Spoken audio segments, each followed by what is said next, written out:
are littered throughout the mansion, and they spell out that an accidental release of the bioweapon that they created has occurred, that bioweapon being the T-virus. It leads to everybody in the mansion feeling very itchy, and it makes the new arrivals look very tasty, all while turning a handful of animals into giant, aggressive versions of themselves. Meanwhile, Barry Burton starts to act suspicious in Jill's playthrough. I think age is starting to take its toll. Talking to myself is becoming a bad habit. While Wesker barely makes himself visible in either campaign, and Rebecca just kinda pops in every so often to lend a hand or need rescuing. Meanwhile, Brad Vickers is trying to fly around above the mansion, looking for survivors, but nobody has a working radio to contact him. And for a good while in the first half of the game, not a whole lot happens to directly influence the story moving forward. Up until we go to the caves and Enrico from Bravo Team gets assassinated while revealing there's a traitor amongst the survivors.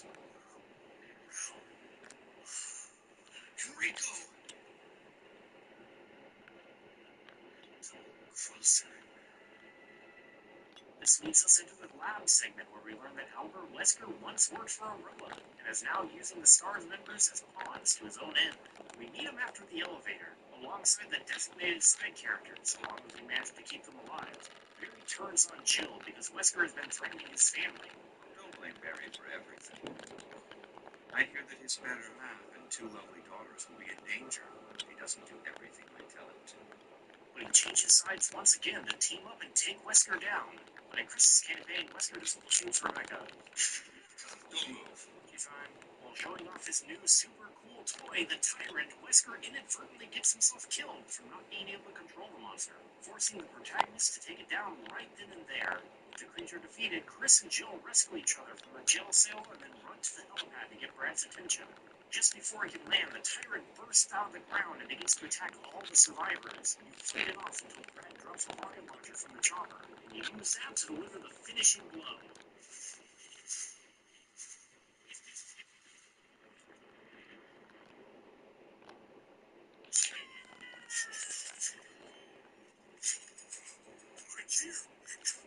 It's a rough neighborhood.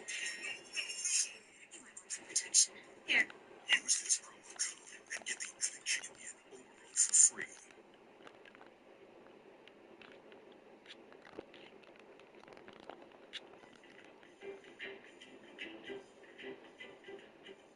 Real Short, short movie and TV. Install and go.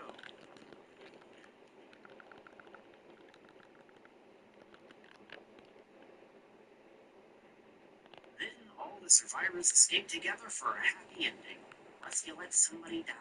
Then no Tyrant shows up at all in the finale, and whoever's left just gets on the plane, while feeling bad about what just happened. And that's the story of Resident Evil 1. So if you see my first video, I sort of skimmed past a lot of this story because honestly, not a whole lot happens. The main characters barely have any personality. The protagonists don't grow or change throughout it. I believe the twist reveal is fairly obvious, and for the most part, there just isn't much to talk about aside from the hilariously bad and bizarre writing and voice acting. Our first priority is to get out of here. Yes, you're right. I'm not saying you wouldn't be able to discern any kind of personality trait from these main characters. I'm just saying that it's not very deep, complex, or, in my opinion, interesting. They fit a very standard role of good guy wanting to defeat bad guy. Characters show compassion when friend get hurt. It's not very deep. Well, I can safely say that the remake does basically everything better here in an objective sense. You can tell right from the beginning that this is a different kind of Resident Evil. Gone is that cheesy character introduction and B-movie-esque tone. This is a straightforward horror game that wants to be taken seriously, almost no tongue-in-cheek camp. And so the biggest improvement that is probably apparent in the cutscenes would be the voice acting. The original game was hilarious at times because of it. Stop it! Don't open that door! I'm sorry, I never felt that uneasy fear that some people claim that it carries. It always just turned into a comedy for me. You saved me. Yeah. That was close. Thanks, Barry. Don't mention it. What a monster. I can't believe what the hell is this place anyway? Now, though, all those funny lines and deliveries were removed for a much more natural script. I mean, it's not great. The majority of the lines are still awkward throughout the entire game. Rebecca, you okay with the gun? Yes. But I think it's pretty safe to say that the voice work and writing here is objectively better than the original. But here's a discussion to think about. Does that mean it has more value? I think there are several potential answers to this depending on your own personal tastes, what you believe each game was going for, and how well it managed to achieve it. But here's what might be my hot take. I think I prefer watching the original game. What happens when you remove the only remarkable thing I had to say about the original game's story? Simple. You just don't have a remarkable story anymore. Sure, some things have been added to make the narrative flow better, but at the end of the day, I still think this is an extremely bland zombie story. At least I could laugh at something before, feel anything other than apathy when these characters stare vacantly at each other in response to generic lines.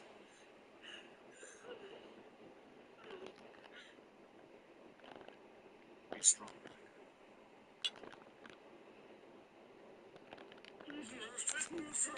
And what do people end up remembering in the long run? What is put on t-shirts and referenced by fans in future games? It sure isn't. That was a close one. Second lane, you would have fit nicely into a sandwich. Or, It's a lot big. You'd make better use of it. no, what everybody remembers, what everybody looks back on with fond memories, is That was too close. You were almost a Jill sandwich. you're right. And, Jill, here's my pick. It might be handy if you, the master of unlocking, take it with you. So, I don't know. I personally had more fun with the original, but clearly the remake is more competent, which is showcased by several of the changes made to the existing plotline.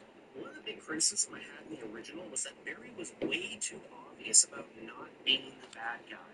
He was way too friendly and hopeful, and the game missed several opportunities to take advantage of potentially shady behavior.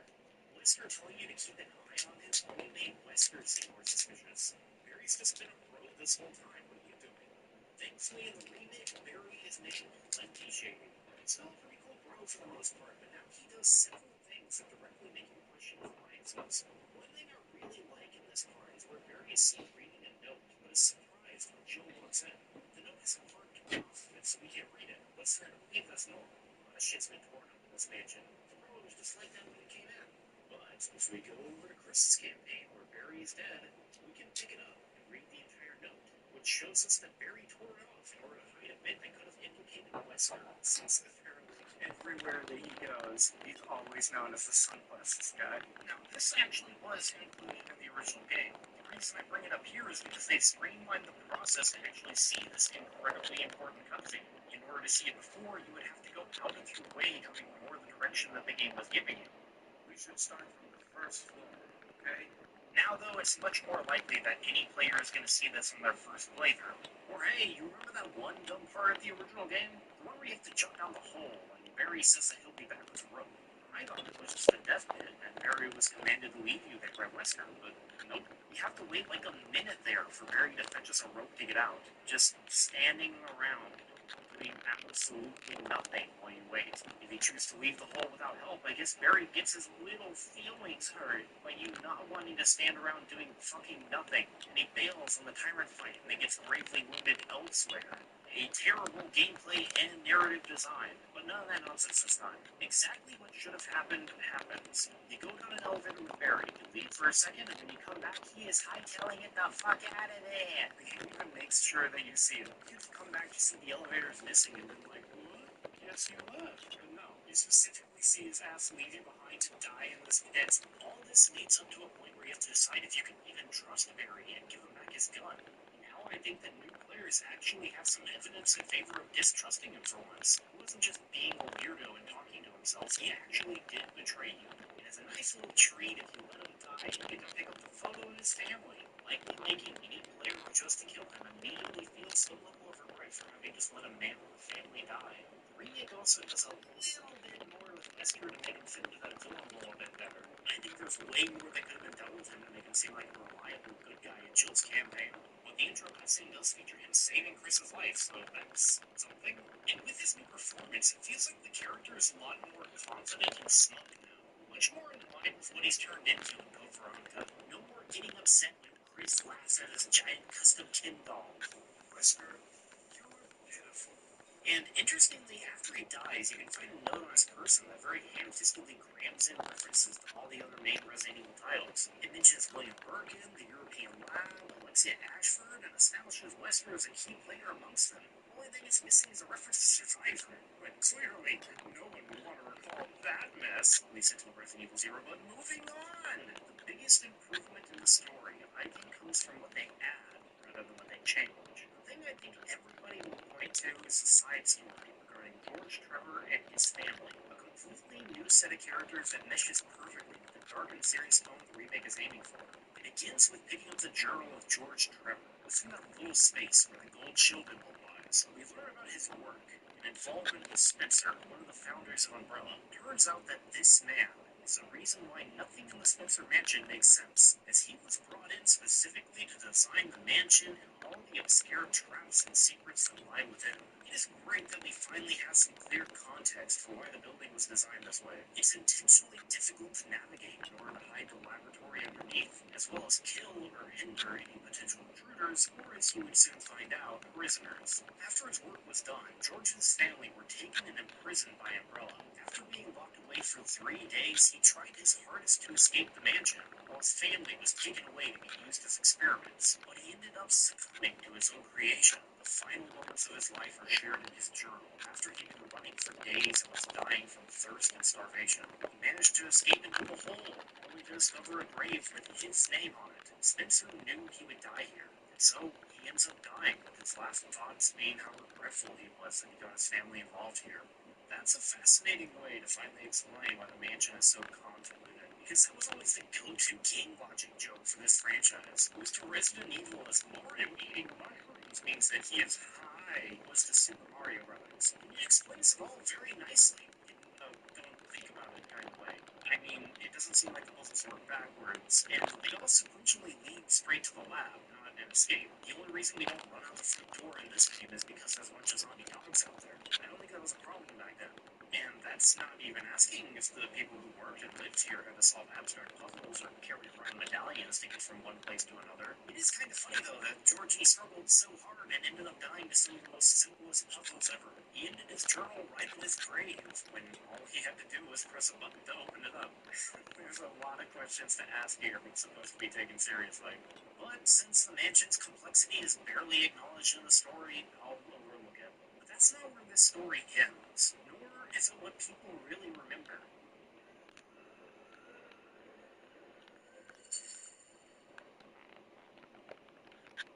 You see, George's wife and 14-year-old daughter were going through their own personal hell. Both were seen as disposable test subjects and were treated to a vast number of experiments. Both were injected with an early form of the T-virus, known as the progenitor virus. Jessica, the wife, tried her best to comfort her daughter, Lisa, and even scheduled an escape attempt. But before that could happen, Jessica was executed for not having a progressive enough reaction to progenitor. As the days went on, Lisa did end up having a positive reaction to the virus. She developed superhuman strength and a remarkable healing factor, but at the cost of her body mutating and her mind slowly deteriorating, eventually losing her ability to even form coherent sentences, and driven by only one desire to reunite with her parents again. Umbrella tried to impersonate Jessica at one point, but Lisa saw right through it, resulting in her violently cutting off the imposter's face with the intention of bringing it back to her real mother. At some point, she seemed to have found her mother's coffin, but couldn't find out how to open it, so she attached the face she took onto her own. She didn't stop there either, as somehow she managed to find her father's body and took its face, as well as several other faces that were all added to the collection. The other faces were likely taken off of even more female Umbrella employees, all of which she believed to be impersonating her mother. Lisa's journal and George's journal conflict, though, as George was alive several days after she claimed to have found him. So either she stopped understanding how to record dates properly, or she took the face of some random guy in the complex in a grotesque attempt to bring her family together again. After that, it seems like she was used for further experiments for decades. A new Wesker note suggested she was a reference point by Birkin to develop the G-virus. At some point, she gained freedom from the testing and began to live in the Arklay Mountains, inside a tiny shack out in the forest, and she moved about via the tunnels spread throughout the mansion, searching for her mother, collecting faces for the flesh collage she constantly has on her head. Now that's some extra heavy stuff. Before, the highlight in storytelling of Resident Evil 1 was the itchy tasty note, but after so many similar repeats of it in the sequels, it lost its uniqueness. So the addition of Lisa Trevor was fantastic. Not only is her story like itchy tasty times 10, but she actively affects you in the game. One of the tensest moments is when you explore her cabin near silence, just knowing that any second something is gonna happen, hearing her door open off screen, and then being blindsided by her as you try to leave. All this occurring before you even really knew who she was, so you're likely freaking out as you race past this horrible gremlin who's trying to block you in. This is an amazing addition to the story. It's just above everything else by a mile, perfectly capturing those themes of the plot, depicting just how evil Umbrella can be, offering a level of pity for this horrifying flesh pile that keeps trying to kill you and steal your face, and ending with possibly providing a bit of relief to her as you finally reunite her with her mother's long-dead body.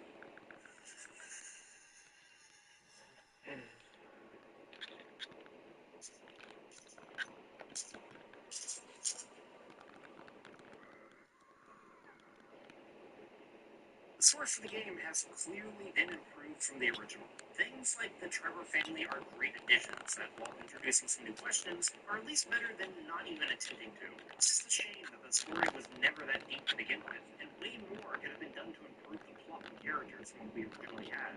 There were even a few noticeable problems that carried over almost word for word because the remake wanted to be so faithful to the original. Like, remember when you go for the good ending in Chris's campaign? After defeating the tyrants for the first time, Rebecca offers this brilliant idea to blow up the whole place before a secure escape route has even been confirmed. Imagine if they turned on the self-destruct sequence, but the elevator to the helipad was just broken, or if there were no flares to get Brad's attention, or if any of the doors were rusted or electronically shut. That's not even getting into the fact that they're enthusiastically blowing up all of the evidence in the mansion. There is so much here to implicate Umbrella. They're just like, nah, get rid of it. Who cares? You show them who's boss. I saw a research file in this lab. It said that a great deal of research on the tyrant virus exists right here. We should blow this place up. I found a file in the lab. Apparently, there's still a lot of tyrant virus here. We should blow this whole place up. Right. So let's go on.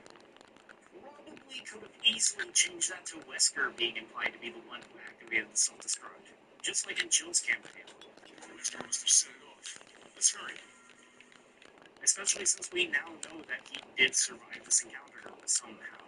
The story is better overall, but unfortunately it's just not very good in general. Not as many plot holes provided in games like Resident Evil 3, but it's still pretty messy. And now it's even missing the entertainment factor that was provided by the terrible voice acting. A few wins here or there, layered on top of a pretty bland story, make this whole thing kind of mediocre. But thankfully, I don't feel like the main story is what either game was putting any sort of focus on, unlike the sequels. Instead, they put it on the presentation and gameplay. Now here's where I get to really start being nice, because this is possibly one of the most atmospheric games I've ever played. We are back to pre-rendered backgrounds, and they are the best we've seen yet, with only a few small problems popping up here and there. Like this pixelated mod that didn't translate well into HD. You see, the Resident Evil remake originally came out on the GameCube, so it was intended to be viewed through a CRT TV. That would cause a blur effect to cover everything and smooth images over in a natural way, or at least a way that we were all used to. And unfortunately, that means that the original feel will forever be left on those televisions. The HD release did its best to refine all of the backgrounds with fancy new modern technology, but it does seem that a few details slipped through the cracks. You can really see this when you compare the remastered remake to the Resident Evil Zero remaster that I'll be talking about in the next video. That game has some extremely clean backgrounds, but Resident Evil 1 didn't do the same thing that the remaster did to fully upscale the images. So this game ends up with some extremely clean models for the characters, but pre-rendered backgrounds all look kind of blurry, and it feels like the characters don't fit into the world 100%. That might be something that's difficult to see if you're just watching this in a YouTube video, but trust me, it's very noticeable if you're playing the game yourself. Apparently, the lossless images aren't available for this game. So the devs weren't able to fully upscale the images like they did in Resident Evil Zero, and instead used Photoshop wax filter to glaze over everything as a best attempt. You can fix it through mods on the PC, but it's a shame that the remaster couldn't reach its full potential like the prequel did. But honestly, that doesn't matter that much. The game still looks incredible. The difference between the original game on the PlayStation and this game on the GameCube is night and day. It was once a bunch of barren hallways, unlit environments, and whatever the hell the caves were supposed to be going for with the baby poop green blocky walls, has now become lush with details. Small bits of clutter, paintings and photos, desks, drapes, elaborate wallpapers, plants, filth, and so much more cover every aspect of the game's scenery, along with lighting occasionally filling the room with light. Everything feels so busy with detail. The mess in a bedroom tells a story of those who had once lived here. Entire bathrooms are torn apart by our root system, trying to drain every nook and cranny of moisture. The laboratory carries a dank and disgusting atmosphere, with puddles and grime seen all over the place, making this lab seem shitty to work in even before everybody got turned into zombies. And you can even see your character's reflection on surfaces, which I think makes the whole place feel even wetter. I know there are plenty of fans of the original version who would describe the areas as eerily empty, but paired up with that game's goofier aspects, I just couldn't take that description seriously. It just felt so basic to me, like something was always missing. Barren to the point of being uninteresting. But the remake remedied that problem. Now it feels like every room has a personality. Every single part of this place is just so memorable. After just one playthrough, I'm willing to bet that anybody would be able to piece together a map just because they were able to remember every single room so vividly. Not enough praise can be given to the way this game looks. And of course, with the pre-rendered backgrounds come fixed camera angles. And I might sound pretentious saying this, but I just don't understand people who play this game and still come away from it complaining about fixed camera angles being dated, because this game uses them better than anything we've seen before. Every angle feels dynamic and intentional already, but this game loves to go above and beyond with the camera's positioning. There's so many moments to show off, like what I presented earlier, with the shot that only exists to show you Lamont, pixelation aside. But how about shots that utilize Dutch angles to give a sense of confusion and unease? Shots that come from under furniture, like you're taking the position of something prowling, waiting to jump out. Camera angles that don't directly show you a zombie in your vision, but instead reflect off of a mirror so you can get a glimpse of a monster just around the corner. Or close-ups on the character to give you a better view of the foggy lights covering their face and the bits of dust floating around. Yeah, I know the original had shots like this, but that was back when the character's face looked like, this game just looks so amazing. And what's incredible about it is that it's a game that came out 2 decades ago, and it still contains one of the best atmospheres I've seen in a video game. The music was updated as well, specifically the non-greatest hits director's cut version. I think that one goes without saying because we really didn't need to hear the farting clowns in high definition.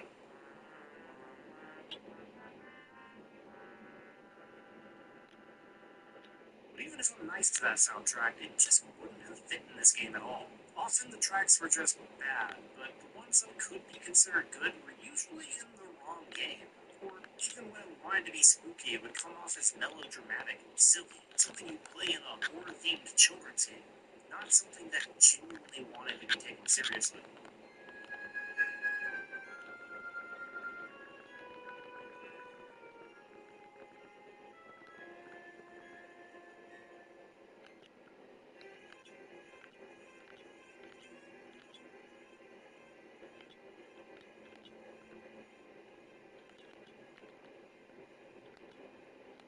The remake did a fantastic job at reinterpreting these songs. The safer music is usually an easy choice to look at, but as what might be one's introduction to the franchise, I think it might be the most important here.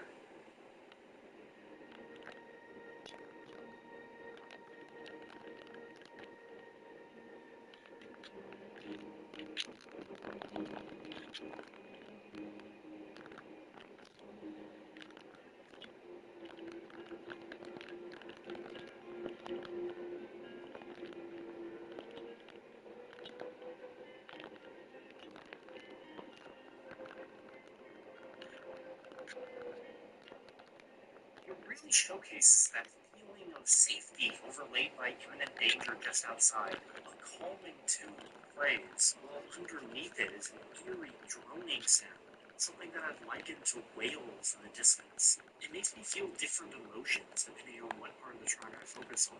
One of the big songs that stood out to me, though, was the guardhouse's basement music.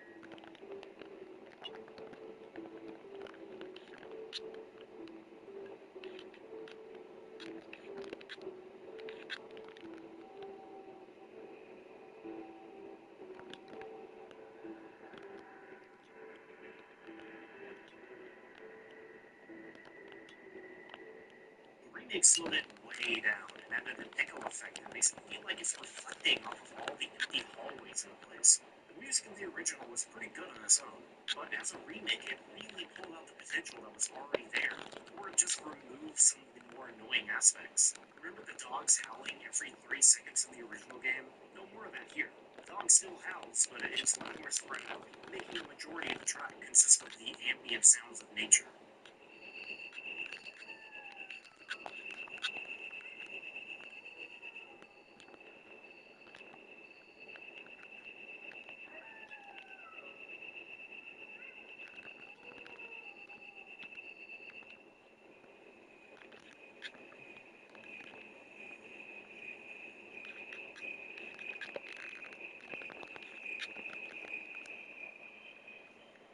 Even if you can't consider this a fantastic soundtrack in its own right, you'd have to look at this as a remake and see the improvement. If I were going to give any sort of criticisms towards the soundtrack in this game, it would be that similar to the story, now that it's taken a more mature and ambient tone, not a whole lot of the songs end up being that memorable.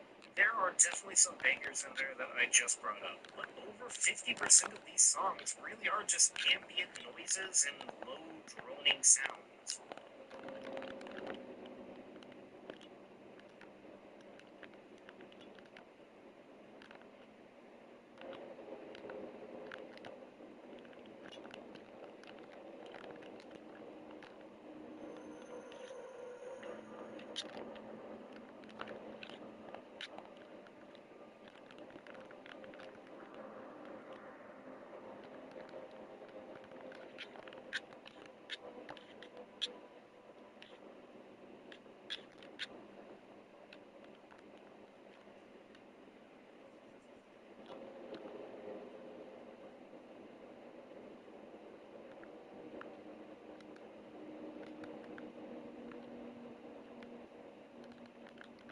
While they sound great for what the game is going for, I have a hard time remembering any of these tracks in the same way that I can for Resident Evil 2, 3, or even Code Veronica's. I'm here editing and trying to find background music to put behind my voice, and a lot of it just sounds the same. It all gives the exact same vibe. I get Resident Evil, you want to be taken seriously. You've grown up to be a very big boy, and I respect you.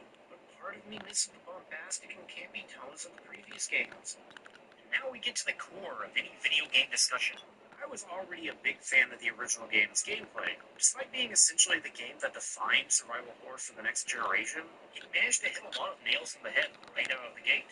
The level design was probably my favorite in the franchise. A mansion being the core area to explore was brilliant as it allowed the map's layout to be compact and dense, something that was almost achieved in Resident Evil 2, wasn't even really attempted in Resident Evil 3, and was way too spread out in Code Veronica.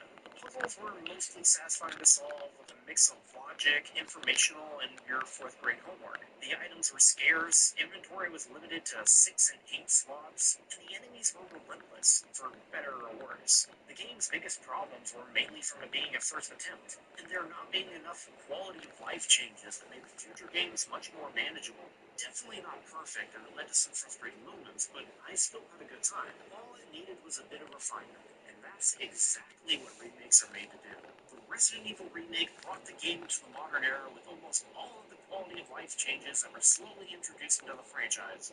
We've got auto aim, we've got quick turns, we've got free stare movement, we've got shaking enemies by going nuts on your controller, we've got enemies having a grace period after you get attacked so you don't get comboed to death, and probably much more than I missed, but I'm sure the comment section will be kind enough to remind us with minimal amount of insults to my intelligence. It didn't carry everything over, though. We lost the ability to eat herbs right off the ground, and once again, the dodge mechanic has been completely abandoned, though I really don't think it would have worked in a game like this. And newly introduced to the HD remaster, you all asked for it, so they gave you exactly what you wanted. Let's put your hands together for a control scheme that completely ruins the core gameplay.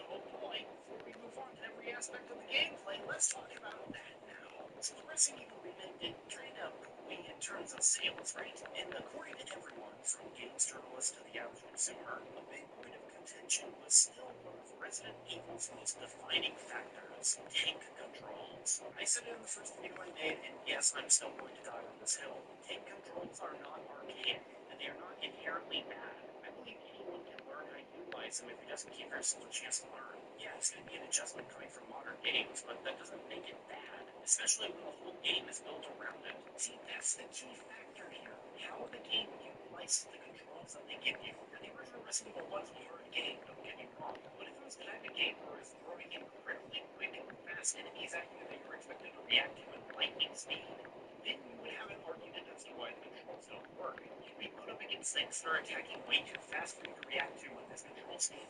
Imagine if we put the enemies out of something like Dead Space and put them into this. You would be mismatched. But that doesn't apply here. An overwhelming majority of the enemies that you fight in classic Resident Evil games are just as slow and stiff as you are. This is why something like zombies were the perfect choice as the main enemy for these games. They're slow, you can't turn around real good, and neither can you. And the only time that you run into problems is whenever the enemies were too fast for you to react to. The problem is not inherent to the controls. But regardless of what I or the countless number of classic Resident Evil fans say, the fact is that your average person is not willing to learn. And even if they do, they probably still just simply don't like the tank controls because there are better alternatives nowadays. The times, they were a-changing, and so to qualm the layman, the HD remaster came with what is referred to as alternate controls, and it fucks with the entire game. Since people couldn't grasp their controls being relative to the character's position rather than the camera's position, alternate controls changed to be relative to the camera. Now left and right means move left or right instead of just rotate left or right, and moving up or down moves you up and down instead of just forwards and backwards. It sounds innocuous at first, but the game was made with tank controls in mind. Specifically, specific camera angles complement tank controls perfectly. Tank controls keep things consistent, no matter the camera angle. Perspective is constantly shifting around outside of your control. You don't want the meaning of what button you're holding down on the controller to change to. Or else you're going to be thrown around and then have to readjust. And that sounds familiar. Where did I hear that from? Now, you know that your character is based on camera position, and when the camera changes, you're going to be moving in a direction that you weren't anticipating. But if you have tank controls where the character's movement is based on the character's position itself, then there's not going to be any difference in the movement of the character when the camera changes position. Oh my god, I love being vindicated. You have no idea how many people left comments on that video saying something like, the remake fixed the tank controls, so actually you can't defend it here. Because no, that is exactly what happens when you turn on alternate controls. Anytime the camera changes positions, you have to constantly readjust your brain and hand to what the new perspective shows. This results in a lot of these little sneaky things. I know this might be hard to visualize when just watching a video, but try to stick with me. On a controller, when the camera changes and you need to alter the direction you're moving, your thumb ends up either circling around to the position or going to neutral and then in a direction, depending on the context. This causes your character to suddenly have to readjust in the blink of an eye, so they often do this little spin before getting back on track. And God help you if you try to switch direction at the same moment a camera change occurs, because that could cause you to get stuck in this loop where you keep trying to move one way, but the relative direction keeps changing too. So you just go back and forth for a few seconds until you wrangle everything down and get back on your feet. The feeling Grace to help you is that if you repress that feeling to immediately change the direction you're holding when the camera angle shifts, you can run in a straight line while holding that position. But you can't have the game read every little input change on the controller, because humans aren't robots. You make little subtle movements depends on the analog stick sometimes, so some specifications have been made to compensate for that. The devs understood that you might move the stick just a little bit without thinking, and without help, running in a straight line can become needlessly difficult. So now, every time you move, your character's direction is locked in place, so long as you don't rotate the joystick about 20 degrees in any direction. If you want to play a game that doesn't take that into consideration, go play Devil May Cry. That's a game that still has fixed camera angles for some ungodly reason, and it's the worst part about that game.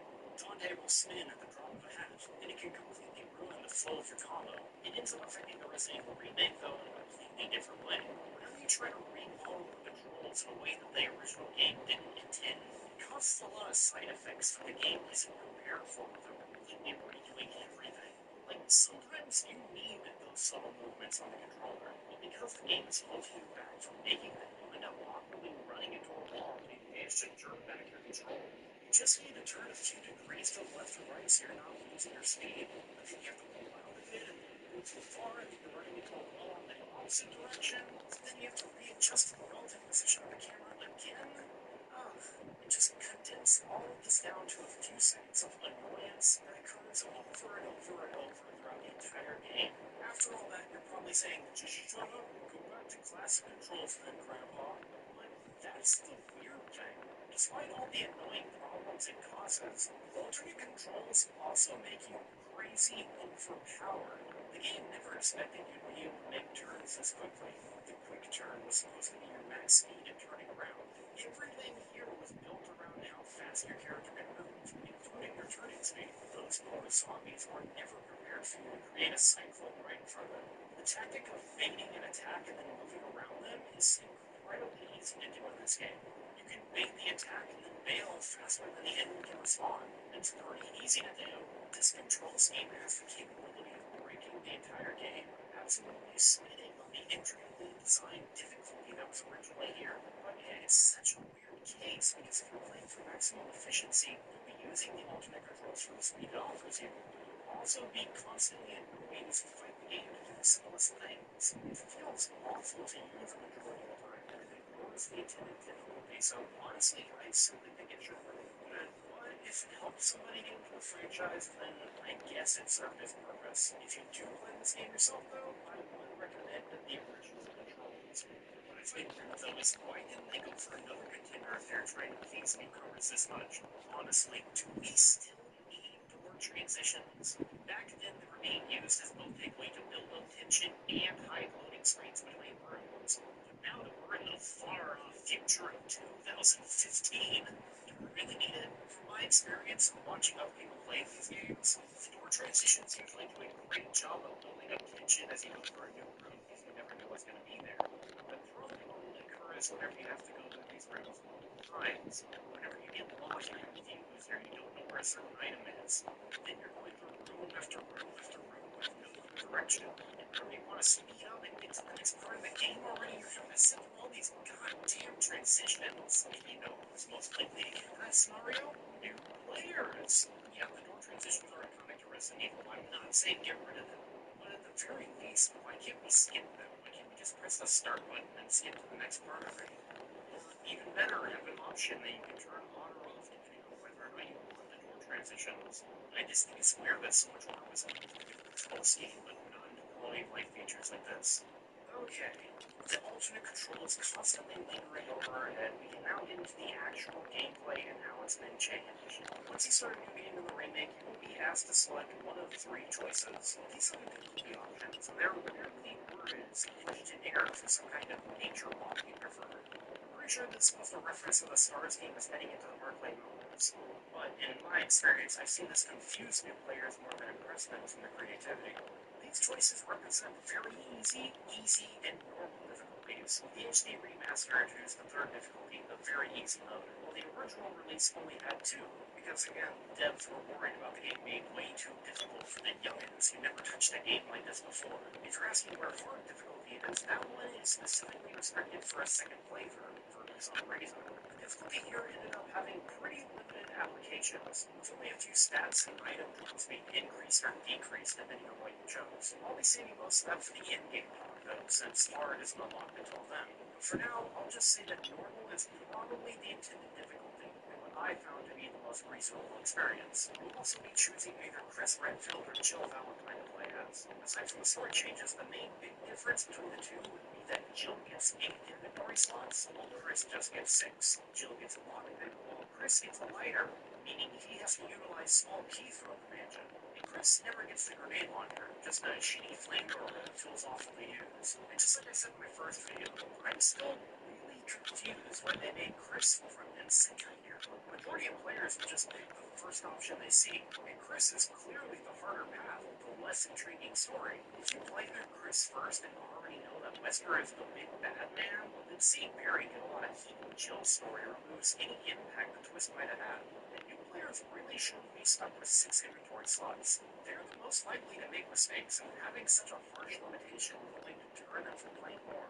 Jill offers a much more comfortable experience and should be where new players begin. And honestly, it's just the game mode that I prefer to play when I play through this game. Once you finally get to the game, you'll see that the mansion and all the events that take place within it have been massively overhauled. Entire new rooms have been created, some of which offer a new path to circle back to one of the 2 mansion's safe rooms. And of course, the majority of the items and enemies have been moved or edited. Sometimes the change is small, just a little atmosphere, like the shine that was given to Forrest, who seems to have now given up the ghost. The game lures you into the back with some herbs, only for Forrest's zombified corpse to get up and punish you for your greed. Even that one hallway, you know the one, it's a refresh that purposely plays the expectations of those who played the original game. Before, this hallway would catch new players off guard when you're just looking around, minding your own business, and then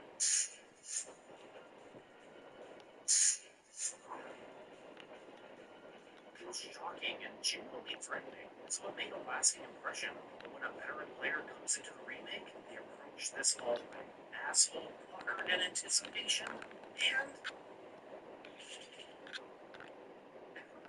oh, you got me.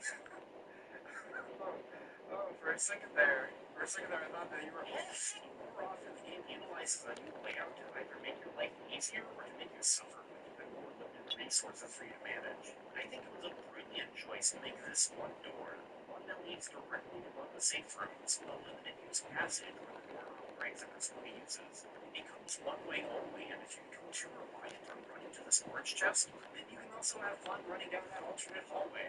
You know, the one that just a few minutes ago had a bad case of.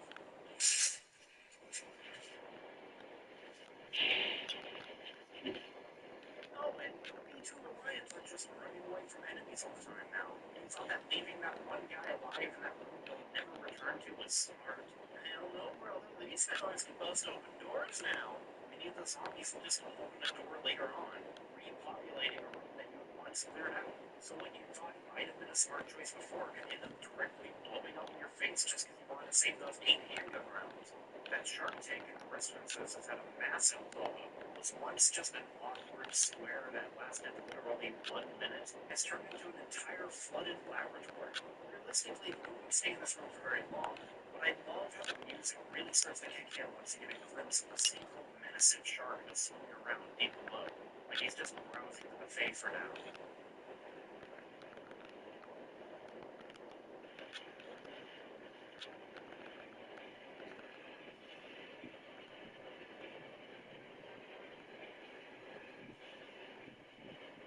He offers one of the few instant death attacks in the whole game as well. Then there's this very tense segment where the shark starts trying to break through the glass to the room you're in, and you have to fight with faulty computers and machinery to close the shutters and drain the water. The segment is actually really easy and quick to get through if you know what you're doing, but on your first playthrough, this part really knows how to send you into a panic.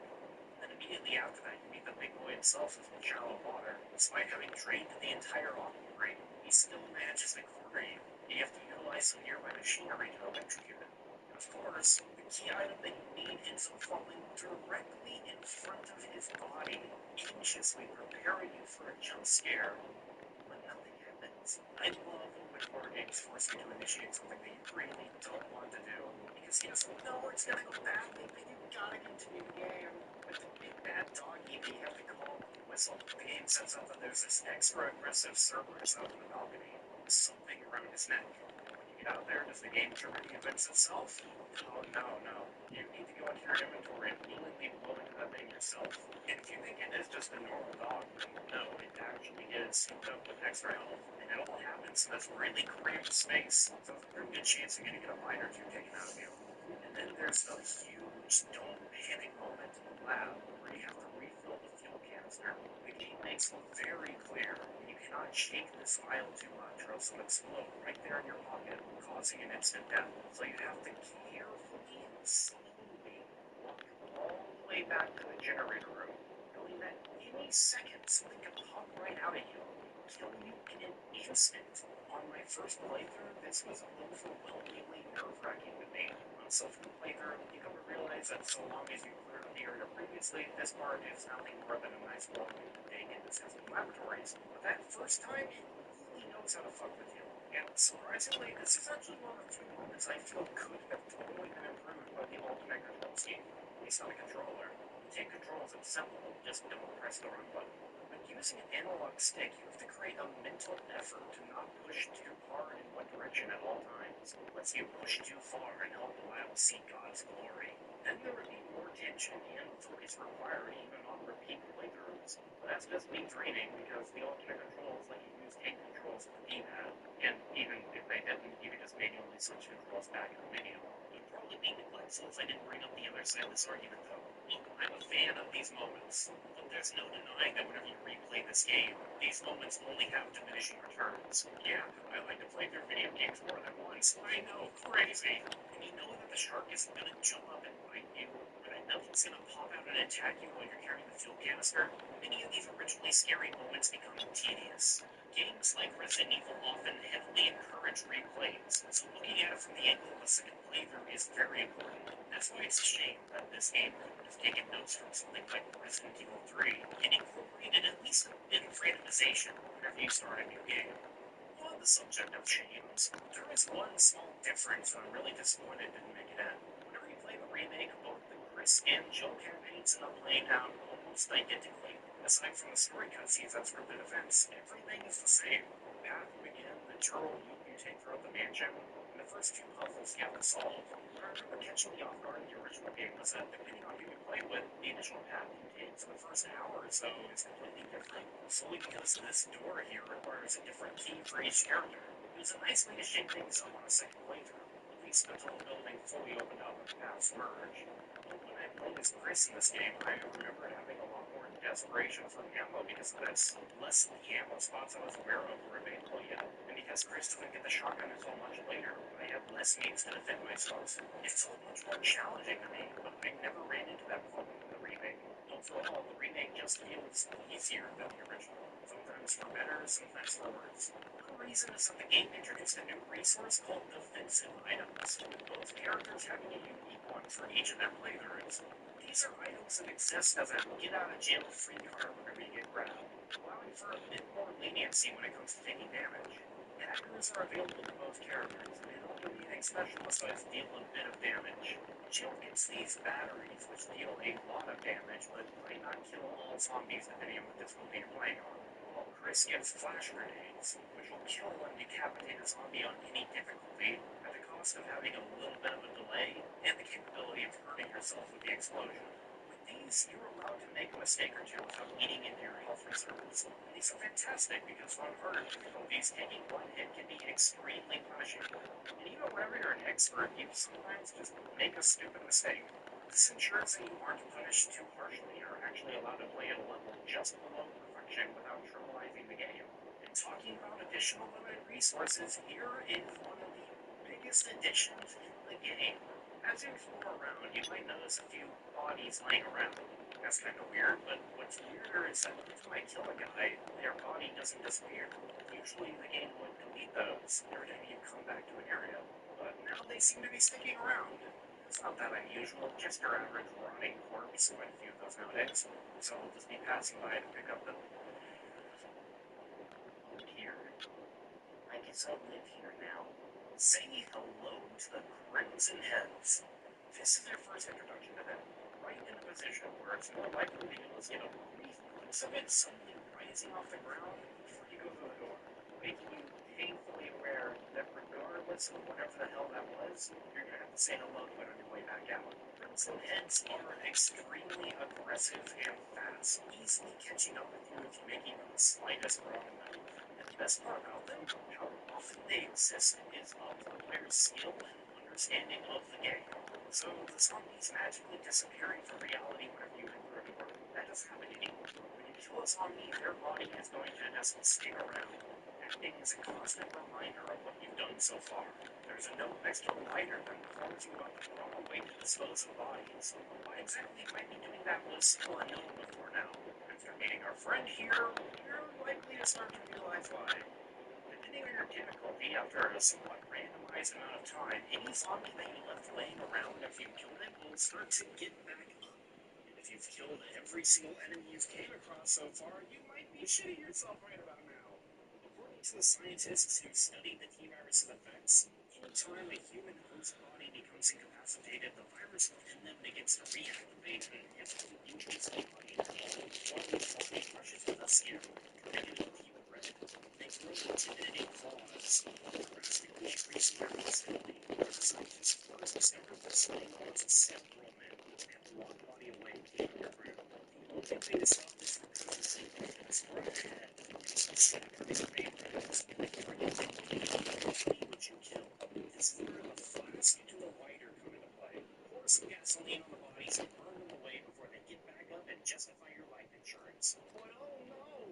There's only so much gasoline in these containers, and the flask can only hold enough for 2 uses. This puts you in the extremely tense situation where even killing an enemy can cost you in the long run. Having to decide who you kill and who you run past has always been a thing in these games, but now it has even more depth. If you kill something, you are still not safe. This is also weirdly one of the few advantages Chris gets in his campaign, and it isn't even really an advantage. It's like, I have to look at this canteen and lighters too. Now I only have 6 slots left. How will I ever survive? I always have a lighter, so I only have to worry about the canteen, leaving me with 5 slots left. Shit. Oh, and I better hold on to those small keys, or no one will need them. So, 4 slots? But still, Crimson Heads are amazing! And few visuals are as striking as the slow build-up to the only one you require to fight. There it lies, suspended in chains, deep in a hole under a grave. We don't even know what's in there. It could be anything. After you start to apply the death masks to the nearby statues, we see chains break off. They don't disconnect from the coffin. Oh no, they're disconnecting from something within. And blood pours out of each new hole. Each new mask presumably tears more and more pieces off of whatever's resting inside, until the whole coffin comes crashing down, and we're locked inside with it. What the hell kind of mechanism locked and unlocked the door here? Don't fucking ask. It's fucking cool. Shut up! With the speed and aggression of the Crimson Heads, it isn't the worst idea to take them out so you don't have to deal with them harassing you. But just this once, you are required to kill one. They do have a grab move, just like when there are zombies, and if you have a defensive item, you can easily deflect the attack while dealing a bit of damage. But what makes them so much more dangerous is that they seem to prefer a slash attack that doesn't go through the grapple animation. At this point, they're like a combo of hunters and zombies, an unholy fusion offering you the worst of both worlds, but not being that punishing for a mid-game monster. Using any kind of powerful weapon is likely enough to sunlock one in place, but that doesn't change the fact that they are a huge threat. With that, I'll move into talking about how all the other enemies have been changed. All the monsters in the original game have this really nasty habit of stunlocking you to death. It was entirely possible for a group of zombies to get multiple grabs in, though that was unlikely due to the low number per room. Dogs could give you the Lumbo combo faster than you could even raise your weapon to retaliate. And oh god, the hunters were the worst of it all. Luckily, most of these problems were fixed in later entries and are the case now as well, meaning that death by massive bullying is much less common. Most of the core moves used by newer monsters aren't that changed much. Chimeras, crows, and snakes all behave almost identically to their counterparts, but I guess I should make note there are a few new tricks involved with them, like how the snakes used to never bother anybody. They'd just fall down behind you while you ran right past them. That happens here too, but there's also a few snakes poised and ready to strike right down this path. You can see them if you look for them, but most new players likely get caught off guard and can result in an unfortunate case of poison if you don't watch out. I think the biggest common enemy change has to be with the hunters. In the original game, they were ridiculous. Taking about 4 shotgun shells to kill, having long invincibility frames when getting up or jumping.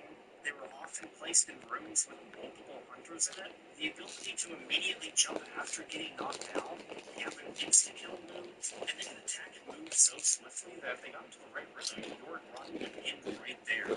This was overkill, if you ask me. RE1 was already harder in a lot of ways. The hunters were just brutal, and I personally found it very unfun to deal with, especially since in the original Resident Evil release, the auto-aim system was not a thing. You might get scary points because every time I entered a room with one of these things, I feared for my virtual life, but I don't think it was worth it.